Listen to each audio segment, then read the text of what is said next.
প্রথমে আমাদের ফিরাত চাচার ভিডিওটা দেখো, তারপর কিছু কথা বলি। তার কারণ সেই কর্মীগুলোর পাশে আমার মনটা রয়েছে, যারা আক্রান্ত হচ্ছেন, নিরীহ মানুষ, পলিটিক্যাল ওয়ার্কার, তাদের ওপর অত্যাচার করা হচ্ছে, থ্রেট করা হচ্ছে, দৌড় করানো হচ্ছে। এটা গণতন্ত্রের সংস্কৃতি নয়, বাংলার সংস্কৃতি নয়। আজকে আপনার বাংলা সংস্কৃতির কথা মনে পড়ছে, তাই না? মনে আছে ২১-এর ঘটনা, মনে আছে ২৪-এর ঘটনা। ভোটে জেতার পরে কি অত্যাচারটাই না করেছিলেন বিজেপি কর্মীদের ওপর। বাড়িতে থাকতে দেননি, মা বোনদের ইজ্জত লুট করেছিলেন, বাড়িঘর পুড়িয়ে দিয়েছিলেন।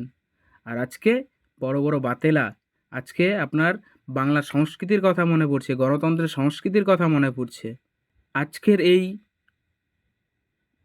ঘটনাগুলোর জন্য আপনারাই দায়ী। কারণ মানুষের মধ্যে যে ক্ষোভ, সেটা আপনারাই মানুষের মধ্যে ঢুকিয়েছেন ২০২১-এর পর, ২১-এ, ২৪-এ। আর সেই ক্ষোভটাই এখন প্রকাশ পাচ্ছে। যদিও আমি মানুষের বাড়িঘর ভাঙচুর করা, কাউকে আঘাত করা, এই সমস্ত রাজনীতিতে বিশ্বাস করি না, কিন্তু ২০২১ সালে যে সমস্ত কর্মীরা মার খেয়েছে, তাদেরও তো একটা ক্ষোভ, তাদেরও তো একটা রাগ আছে। সেটা কোথায় যাবে? তাই আপনারা যদি ভাবতেন ২০২১-এ, তাহলে এই দিনটা আপনাদেরকে আজকে দেখতে হতো না।